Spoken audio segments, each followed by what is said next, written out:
Bell বাজছে, মেয়ের বাড়ির লোকজন এলো না তো? আমার কিন্তু ভয় করছে অনু, ভীষণ ভয় করছে। আমি দেখছি।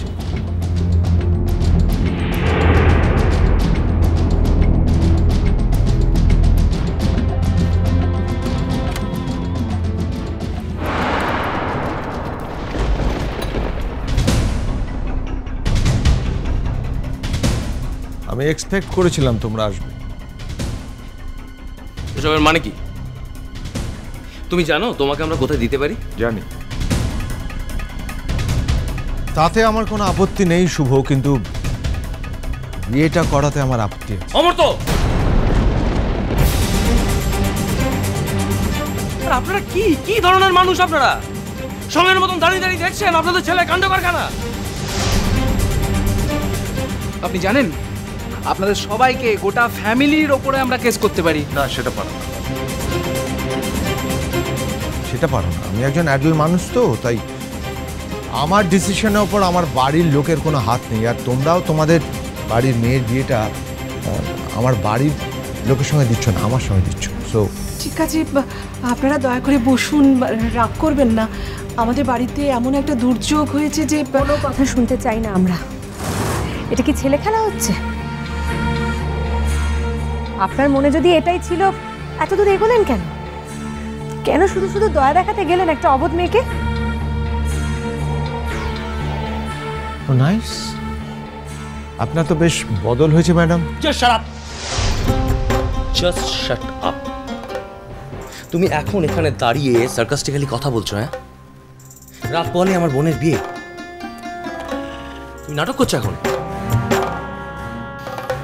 এক মিনিট বাবা, বাবা Amartya uncle please, Amartya uncle তুমি তো ইমোশনাল নয়। তুমি একবার ভাবলে না তোমার এই কথাতে কি এফেক্ট হতে পারে রাঙা পিসির উপর? অমর্ত আঙ্কেল একবার তাকাও। অমর্তদা,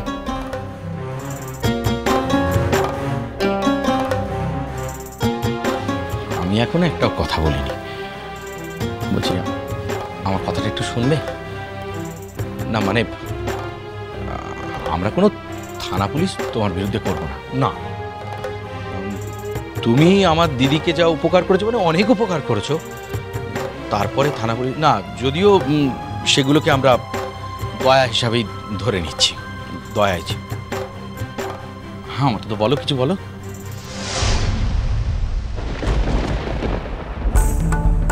আমি বুঝতে পারছি না অমর্তদা, যে তোমার জীবনে কি এমন ঘটলো যে যার জন্য আমার দিদিটা তার বিয়ের আগের দিন বসে আইবুড়ো ভাত খাচ্ছিল, আর তখন তুমি একটা ফোন করে তার বিয়েটা, তার জীবনটা ভেঙে দিলে।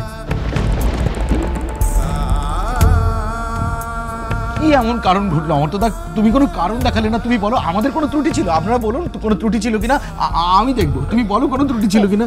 Amartya uncle, Amartya uncle, Amartya uncle, যদি যদি আমাদের কোনো ত্রুটি থাকে, ভুল থাকে, তাহলে কুহো না, তুমি মুখ ফুটে কুহো। আমরা আমাদের আমাদের সব ভুল ত্রুটির জন্য তোমার কাছে মাপ চেয়ে নেব। ও অমর্ত আঙ্কেল,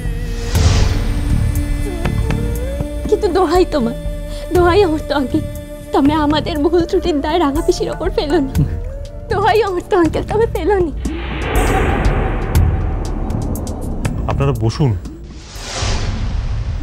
দয়া করে আপনারা বসে সবাই মিলে কথা বলুন। আপনার কি মনে হয় দাদা, আমরা এখানে সবাই বসে কথা বলবো সেরকম মনের অবস্থা এখন আছে আমাদের? অমর্তদা, কিছু তো বলো। কি বলবেন উনি, কি বলবেন? আরে কিছু বলার থাকলে তাহলে তো বলবেন। অমর্ত আঙ্কেল, অমর্ত আঙ্কেল, তুমি কিচ্ছু বলবেন? শূন্য হাতে ফিরে যাব? রাঙা পিসিকে গিয়ে কি বলবো অমর্ত আঙ্কেল? কি বলবো অমর্ত আঙ্কেল?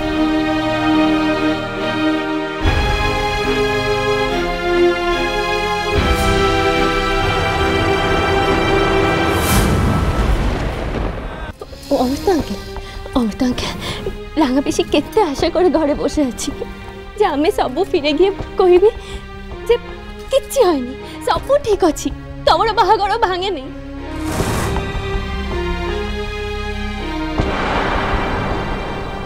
না ছেড়ে দাও কাজল। বলছি অমর্তদা, বলছি তোমার মতো মানুষ যদি এমন কাণ্ড ঘটায় তাহলে পৃথিবীতে অন্য কার ওপর আর ভরসা করবো বলো?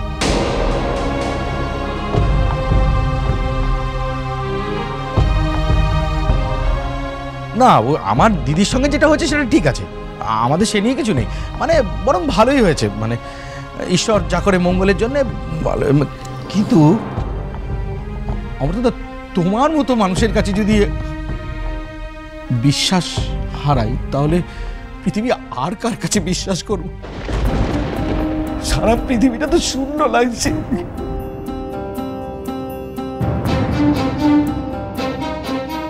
অথচ এই মানুষটা সবার সামনে কত বড় বড় কথা বলেছে।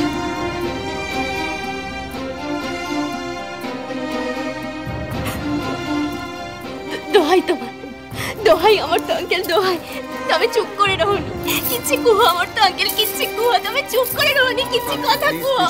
ছাড়ো অমর্ত, ছাড়ো ছাড়ো। হ্যাঁ শোনো, ওই আমি যা বলার বলে দিয়েছি কাজল, ছোট না, আমার আর কিছু বলার নেই। আছে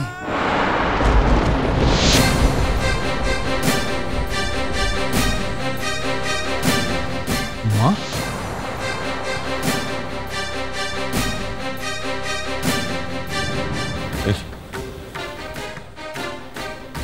তুমি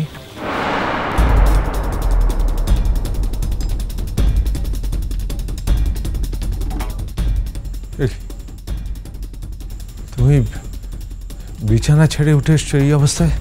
তুমি তো আমাকে উঠে আসতে বাধ্য করলে অমর্ত্য। আপনাদের বলছি, আপনারা মিছিমিছি এখানে কেন সময় নষ্ট করছেন? অধিবাসীর তত্ত্ব কখন আসবে?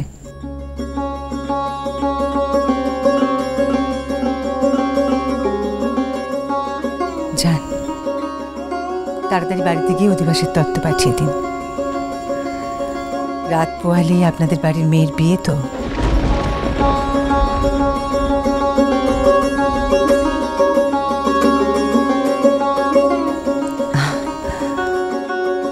আমার দেওরের কথা আর বলবেন না। আসলে আমার শরীরটা একটু খারাপ হওয়াতে আমি হাসপাতালে ভর্তি হয়েছিলাম, আর তাতেই বোধহয়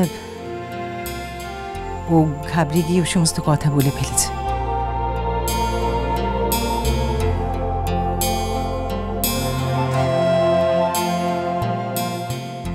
আমি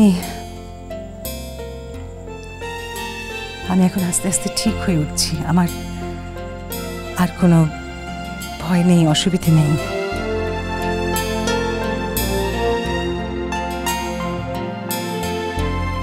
আর বিয়ে হবে না মানে? বিয়ে না হওয়ার মতন কি এমন হয়েছে?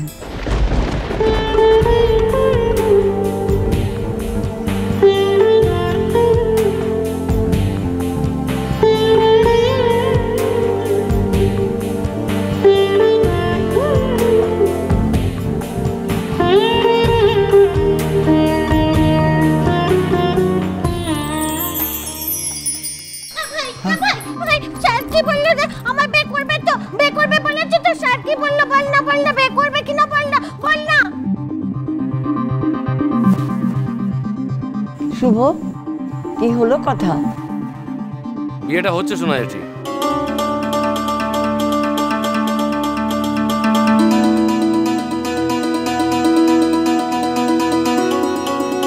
কি মজা আমার বিয়ে হচ্ছে, কি মজা, কি মজা, কি মজা।